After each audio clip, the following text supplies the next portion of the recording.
Bonjour et bienvenue une nouvelle fois sur l'espace dédié au site mécaniqueuniverselle.net. L'espace qui voudrait expliquer que l'humanité, elle a un sens, une finalité. Nous construisons sans le savoir le paradis pour nos futurs descendants. Il faudra encore 2, 3, 4, peut-être 10 siècles. Peu importe. On y va et on y réussira. En tout cas,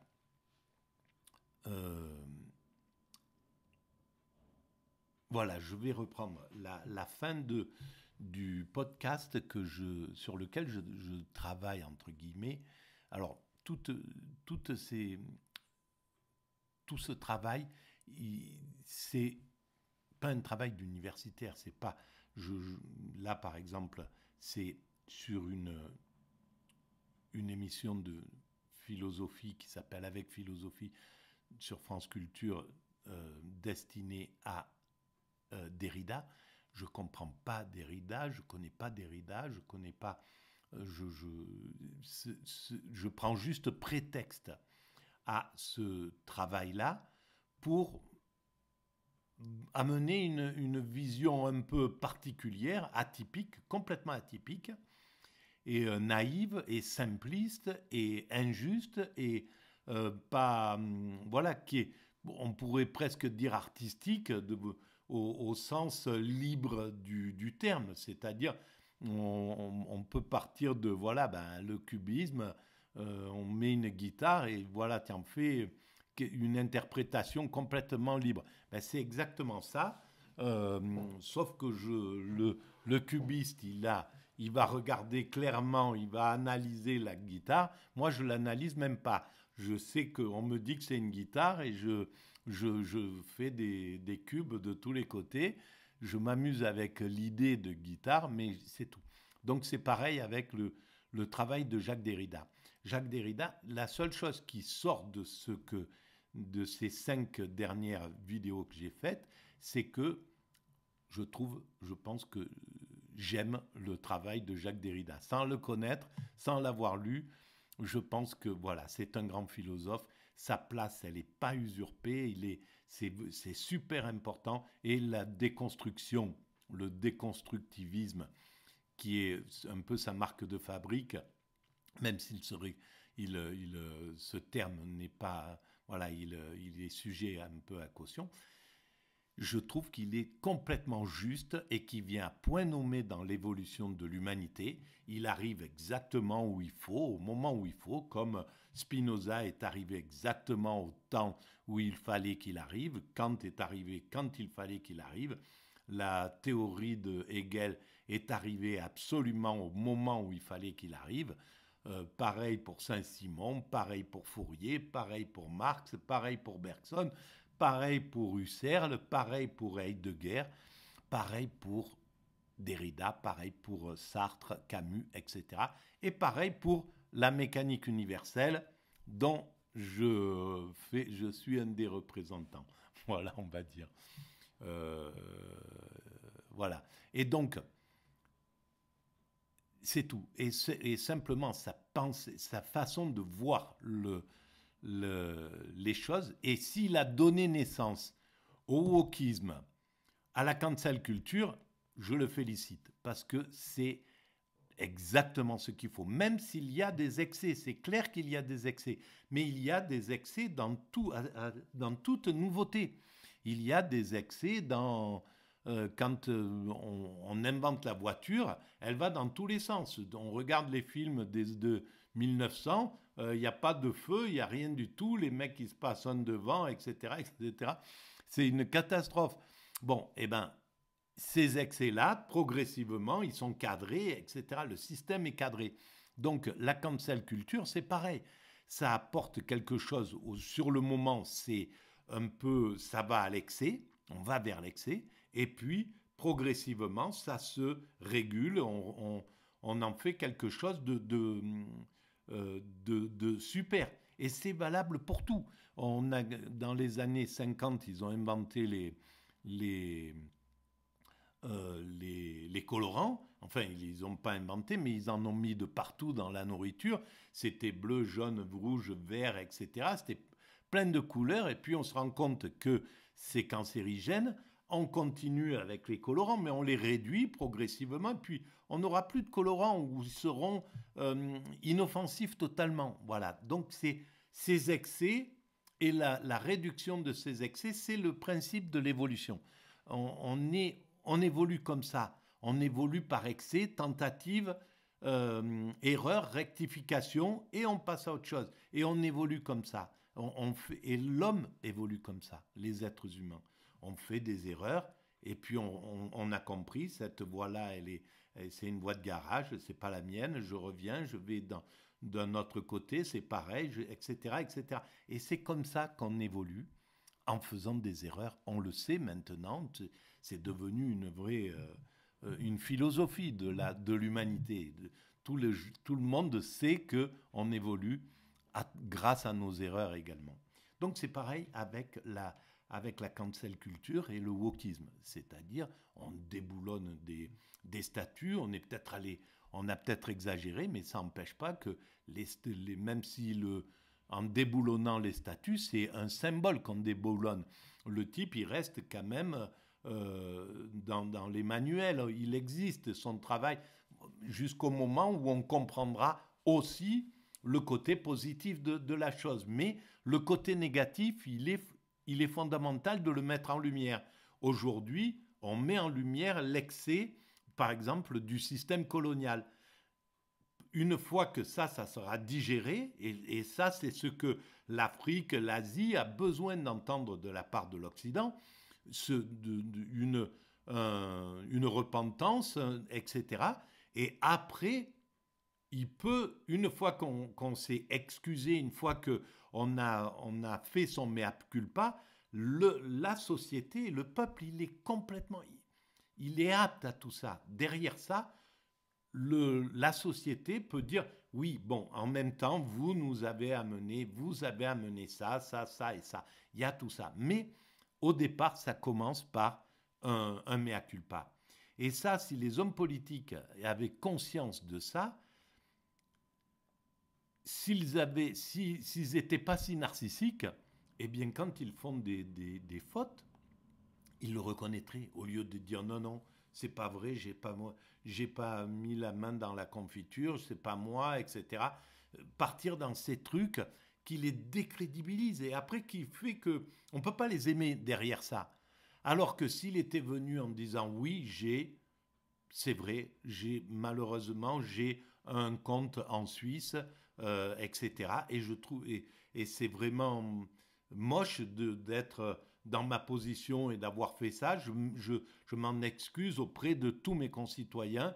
Voilà, je mérite une sanction, je vais l'accepter, etc. Mais le peuple l'applaudit tout de suite. Et une fois qu'il a pris sa peine, bon, ben, il passe, le peuple le réintègre immédiatement. Et ça, malheureusement, ils n'ont pas ce genre de choses.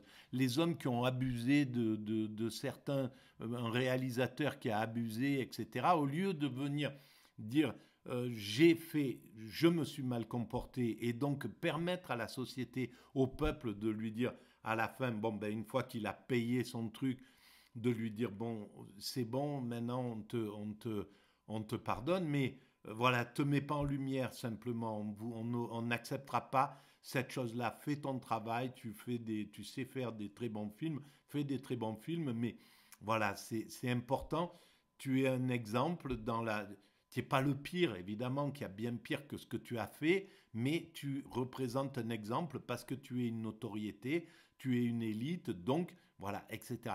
Mais ça c'est quelque chose qui serait facile à faire si on mettait juste du bon sens.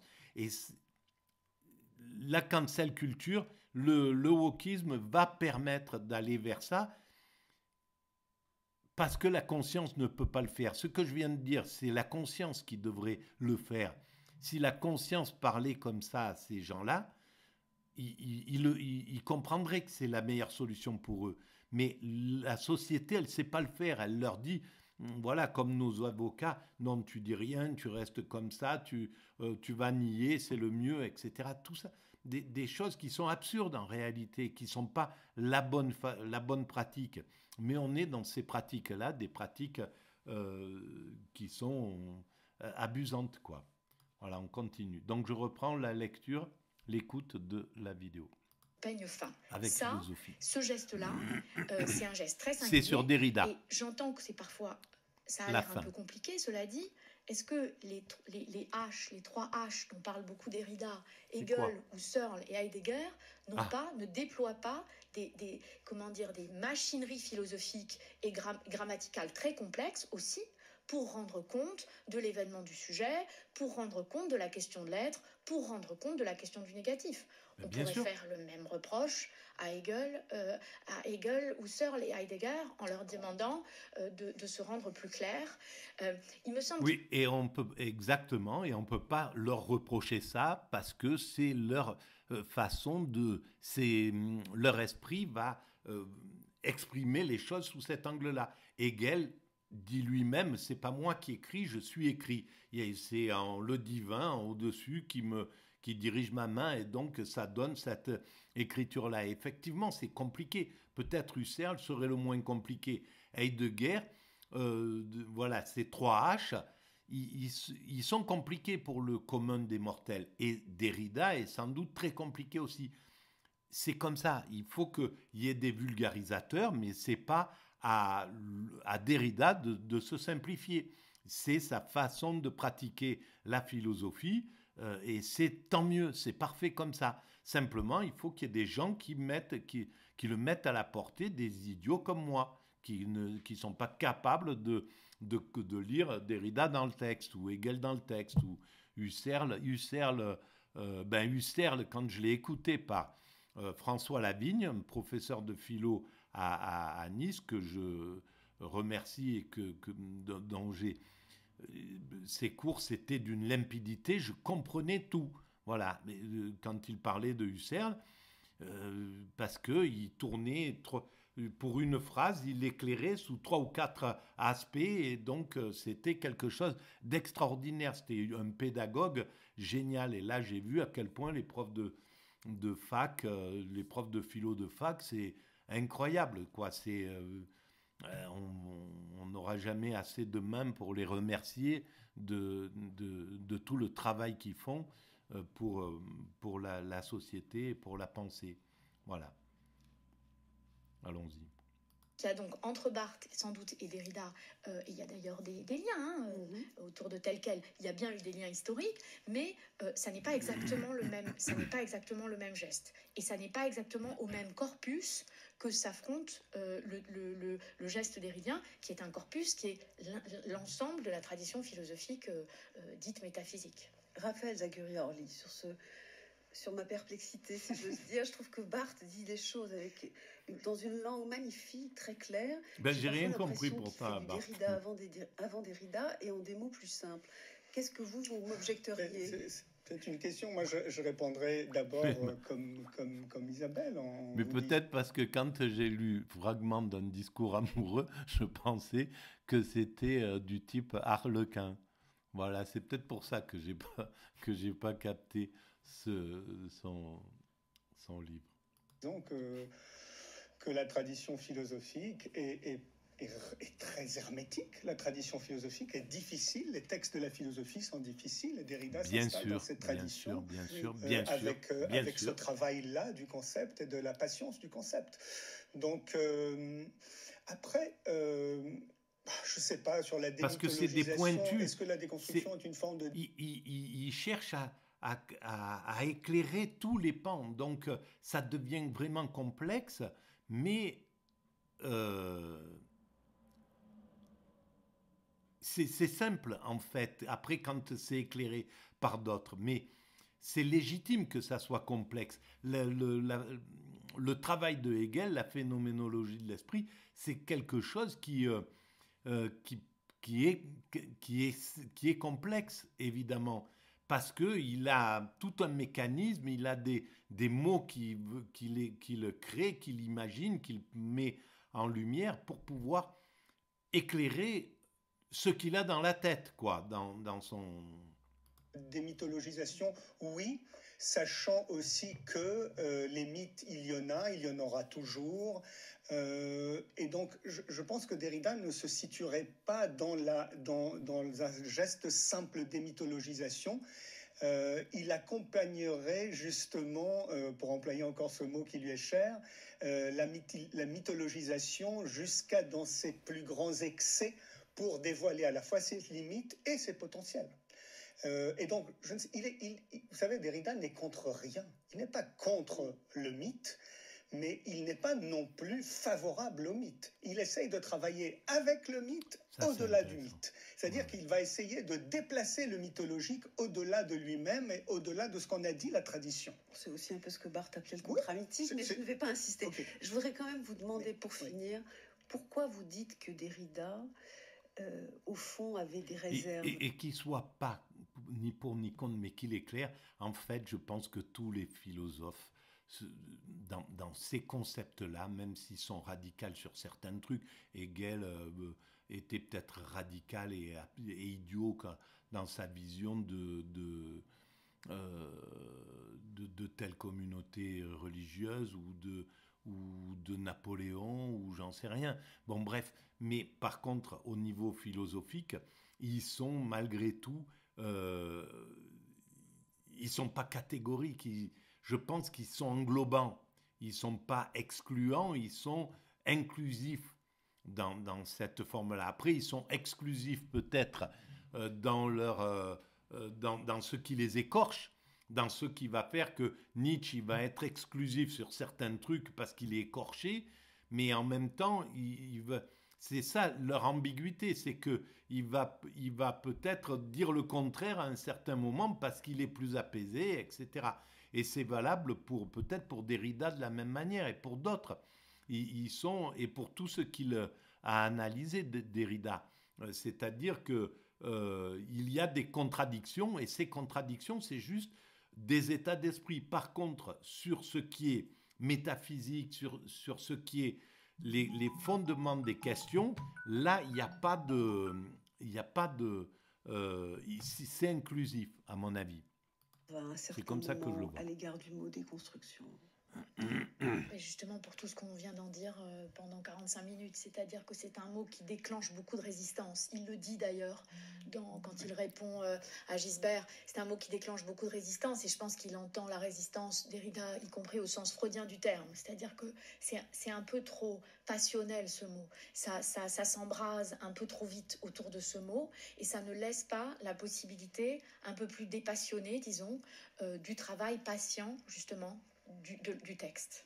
Moi, je dirais que s'il avait le choix, il n'aurait pas choisi ce terme pour décrire son geste. Moi, je pense que, par exemple, parmi les nombreux termes qu'il invente ou qu'il retravaille, il y a celui d'aporie et d'aporétisation. Pour moi, aporie, au pluriel, c'est un des plus grands textes de Derrida, et c'est un petit peu le texte, alors évidemment... Mais peut-être qu'il a bien fait de choisir, à mon sens...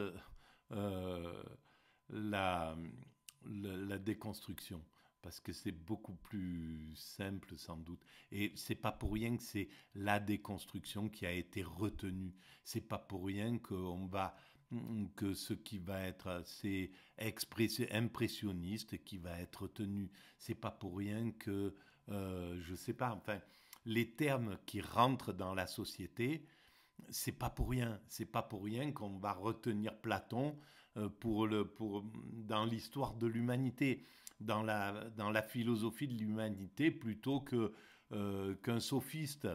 Voilà, l'humanité, ce qu'elle prend, elle se trompe pas dans ce qu'elle évolue, dans ce qu'elle prend, même dans le pire. Même voilà, celui qui va représenter le pire, c'est ce que l'humanité doit prendre à ce moment-là pour évoluer, pour passer des obstacles, etc. Donc il n'y a pas d'erreur, et il n'y a pas d'erreur avec déconstruction.